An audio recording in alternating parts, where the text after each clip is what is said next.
Sayang banget bre, Intel tuh ngerilis prosesor ini di waktu yang kurang tepat. Andai aja prosesor ini rilis sebelum Ramageddon terjadi, aku yakin prosesor ini bakal jadi kacang goreng ya, karena gamer PC itu bakal super antusias menyambut prosesor ini bre. Gimana nggak? Dengan MSRP 229 US dollar atau sekitar 4 jutaan kecil, kita udah dapat prosesor 18 core, 18 thread. Gila ya, bahkan Ryzen 5 9600X di harga yang sama, itu jadi kelihatan overpriced ya, karena cuma punya 6 core 12 thread. Dan ini adalah prosesor Intel Core Ultra 5 250K+.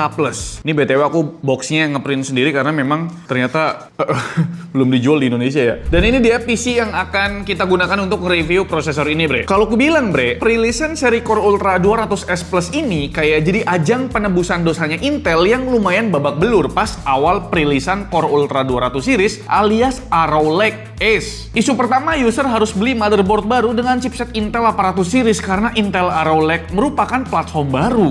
Isu kedua yaitu soket LGA1851-nya yang berumur pendek karena udah beredar gosip kalau Intel Nova Lake yaitu penerusnya Arrow Lake bakal pakai soket baru yaitu LGA1954. Dan isu ketiga soal latensi memorinya yang tinggi karena Arrow Lake tuh udah pakai arsitektur baru dari monolith ke chiplet. Puncaknya bre, menurut retailer besar asal Jerman nih ya, Arrow Lake sempet nggak laku sementara Ryzen terus menggerus market share-nya mereka. Miris banget ya kalau dipikir-pikir. Intel ini raksasa prosesor loh bre, bukannya anak baru gitu. Kalau Kopdes nggak laku ya wajar lah ya, saingannya kan Alfamart, Indomart, sama Warung Madura yang bukanya sampai kiamat.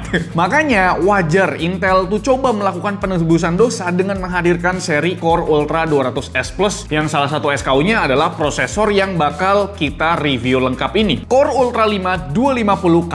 Kayaknya yang udah terlanjur beli Core Ultra 5 245K boleh skip video ini. Soalnya Core Ultra 5 250K Plus ini punya 4 core dan 4 thread lebih banyak dan boost clock yang lebih kenceng tapi dengan harga $100 lebih murah dari Core Ultra 5 245K. Ini kayak mimpi basahnya user Intel ya bro ya.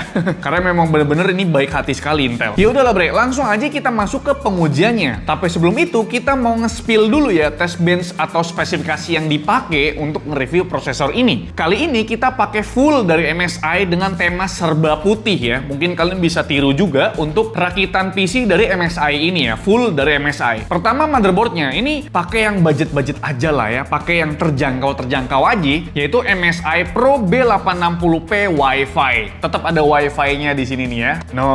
Harganya itu sekitar 3,4 jutaan, tampilannya minimalis dengan dominan silver bre. Tentu ya nggak banyak heatsink karena memang ini mobo yang bisa dibilang kategorinya budget gitu loh. Heatsinknya cuma sebatas di area VRM, di slot M.2 pertama, dan juga di bagian chipsetnya. Walaupun ini motherboard yang bisa dibilang budget, MSI tetap ngasih konektor 8 pin supplemental PCIe power buat dapet extra power pas mau overclock tipis-tipis. BTW bre, buat power pass di motherboard ini menurutku udah lebih dari cukup ya buat ngegeber si prosesor Core Ultra 5 250K Plus ini dengan power stage berjumlah 12 plus 1 plus 1 plus 1. Di motherboard ini terdapat 4 slot RAM DDR5 up to 256GB yang diklaim itu bisa jalan XMP up to 8800 MB transfer per second. Terus bre, buat keperluan storage, ini udah ada 3 slot M.2 SSD yang salah satunya ini udah support PCIe Gen 5 ya, lengkap dengan heatsink M.2 Shield Frozer 2 biar operating temperaturnya tuh bisa terjaga. Soal I/O portnya gimana nih bang? Ada total 9 port USB tapi yang Thunderbolt 4 Type-C itu cuma ada 1 unit aja. Selain port USB, ada DisplayPort, port HDMI full size, port LAN, antena Wi-Fi 7, tombol buat clear CMOS, dan 3 port audio. Lanjut ke bagian coolernya, di sini pakai MSI MAG Core Liquid E360 White. Terus ada barang mahal yang bikin orang malas rakit PC, yaitu RAM dari TeForce Delta 2x16GB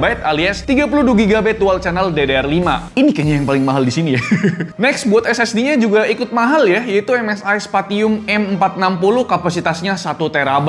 Buat power supply-nya ini pakai MSI juga, yaitu MSI MAG A850GL 80 Plus Gold yang udah PCIe 5 ready. Untuk casingnya atau rumahnya ini pakai model panoramik ya, udah kayak mobil-mobil mahal nih bre, yaitu MSI MAG Panos 110R PZ yang berarti udah support back connect teknologinya teknologinya MSI, yaitu Project Zero. Terus ada aksesoris yang menarik banget, yaitu MSI View Expander. Ini tuh merupakan layar eksternal berukuran 12,3 inci dengan resolusi 1920x720p, dan ini pakai panel IPS. Buat instalasinya bisa di luar casing sebagai monitor standalone atau berdiri sendiri, dan bisa juga di dalam casing kayak gini nih dengan model horizontal di bawah VGA kayak gini bre. Ataupun mode vertikal juga bisa di samping motherboard ya. Dan terakhir nih buat VGA-nya nih ya. Ini pakai MSI GeForce RTX 5070 Ti 16GB yang Free Errand Edition. Ini pasti pada ngiler nih ya. Jadi ini deh bre PC-nya. Kayaknya nggak usah tanya ya berapa total keseluruhan harga PC ini. Soalnya harga sekarang tuh bener-bener fluktuatif, tidak ada standar resminya gitu loh. Jadi ya udah kita fokus aja ke bagian pengujian aja ya. Pengujian si prosesornya dibarengin dengan pakai motherboardnya MSI ini yang bisa dibilang budget ya. Oke bre, kita bakal compare antara performa default dan juga performa setelah di overclock pakai motherboard ini bre. Dalam kondisi default, power limitnya itu sesuai spesifikasi pabrikannya up to 159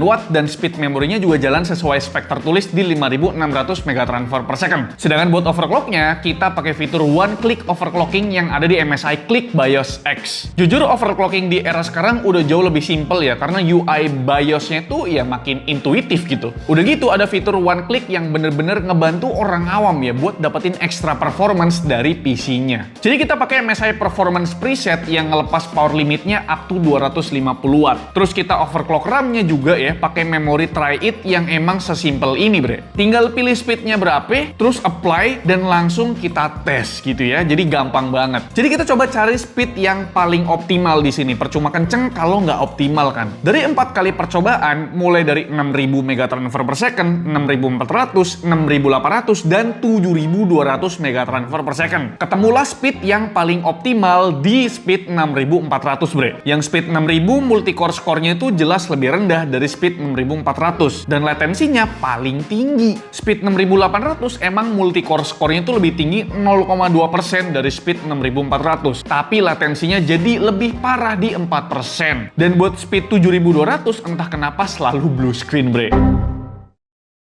Jadi aku putuskan buat memori Tri-It-nya yang speednya 6400 megatransfer per second aja bre. Oke, kita mulai ngebahas komparasi antara performance default dengan performance overclock mulai dari benchmark sintetis prosesor, yaitu pakai software Cinebench R23. Single core-nya ini naik tipis aja ya, nggak sampai 1%. Tapi buat multicore-nya ini meningkat 5,6%. Kita pindah ke software Geekbench 7, single core-nya tuh jomplang banget bre, karena memang beda hampir 33% ya. Dan multicore-nya juga lumayan telak nih, beda hampir 15%. Geser ke pengujian iGPU ya, karena prosesor ini punya iGPU nih yang lumayan kenceng. Di Geekbench 7 bedanya tuh tipis banget, nggak sampai 2%. Tapi di 3D Mark Firestrak itu bedanya lebih dari 3%. Latensi memori berdasarkan AIDA 64 setelah di overclock ini makin minim ya, sekitar 4%, yang pastinya berefek langsung di real use skenario. Kayak misalkan performa rendering dan juga performance gamingnya. Contoh satu dulu dah ya, buat render 3D di aplikasi Blender. Kita tesnya render scene BMW. Hasilnya, performa setelah di overclock 6% lebih kenceng. Selanjutnya, buat rendering video 4K di Adobe Premiere Pro terbaru, render time-nya juga 4% lebih kenceng, bre. Oke, mulai masuk ke perbandingan performance gaming. Disclaimer dulu, kita tes semua gamenya di resolusi 2K tanpa bantuan upscaling ya. Ini buat yang warga-warga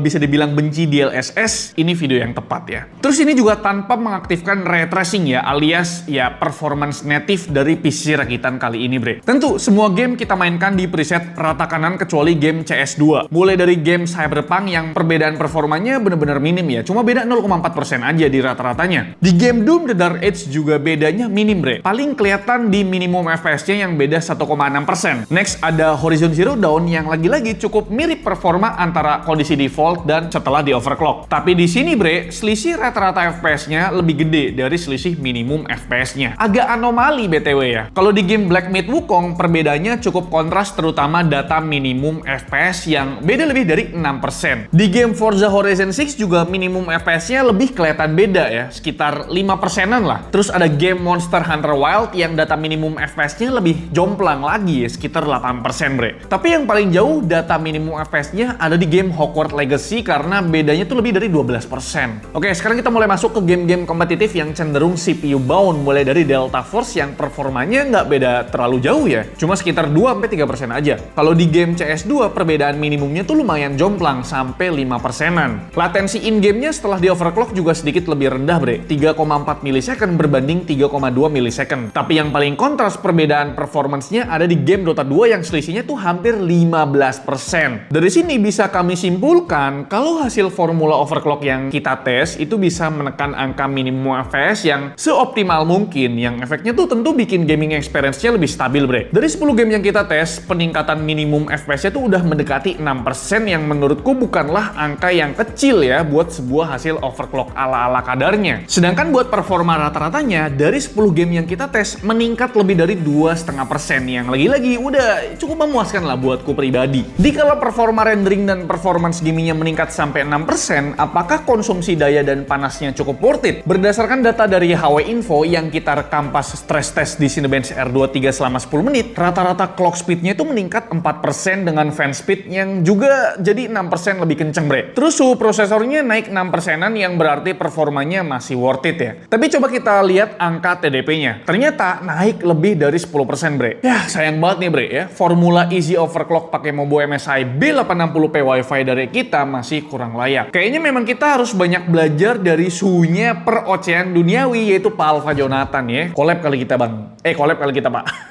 BTW, bre, maaf banget ya, data komparasi prosesor desktop kita tuh minim banget ya. Palingan kalau berdasarkan skor multicore di Cinebench R23, Core Ultra 5 250K Plus ini cuma 8% lebih pelan dari Ryzen 9 9900X dan juga Core Ultra 7 265KF. Kenapa aku bilang cuma? Karena harga Ryzen 9 9900X itu ada di 8 jutaan dan Core Ultra 7 265KF ada di 6,5 jutaan. Ini berarti selisih harganya tuh mencapai 100%, tapi beda performanya cuma 8%. Apakah ada kata yang lebih cocok ya buat menggambarkan performa ini selain kata gila ya? Tapi lagi-lagi, bre, walau Core Ultra 5 250K Plus ini cuma 4 jutaan, siapa juga yang mau rakit PC atau upgrade PC Indis ekonomi? Tapi, bre, kalau ada promo Intel Gamer Day begini, masa iya kalian nggak tertarik? Selama masa promo sampai 13 September, setiap pembelian bundling motherboard MSI dengan prosesor Intel, kalian tuh bakal dapetin 2 game yang masih upcoming secara gratis, bre. Gamenya juga bukan game yang receh nih ya. Gamenya tuh ya mantep ini ya. Pertama tuh ada Star Wars Galactic Racer. Dan yang kedua adalah game Tomb Raider Legacy of Atlantis. Yang harga PO keduanya itu hampir 2 jutaan. Ini buat yang real gamer sih, ini oke banget sih ya. Jadi kira-kira itu deh, bre, untuk ulasan atau review lengkap dari kami mengenai prosesor terbarunya dari Intel, yaitu Intel Core Ultra 5 250K Plus. Akhirnya Intel menyenangkan para gamers ya. Ini fan service lah, tapi dikala harga RAM lagi gila-gilaan sih ya. Kapan lagi, bro ya, dapat 18 core di harga 4 jutaan nih, Core 5 nih, os ya kan. Gimana menurut kalian? Coba tulis di kolom komentar. Like video ini kalau kalian suka, dislike kalau Alvin jelek banget, dan jangan lupa untuk tekan tombol hype supaya video kami bisa direkomendasikan di YouTube ke teman-teman sekalian. Sampai jumpa di video selanjutnya. Bye bye.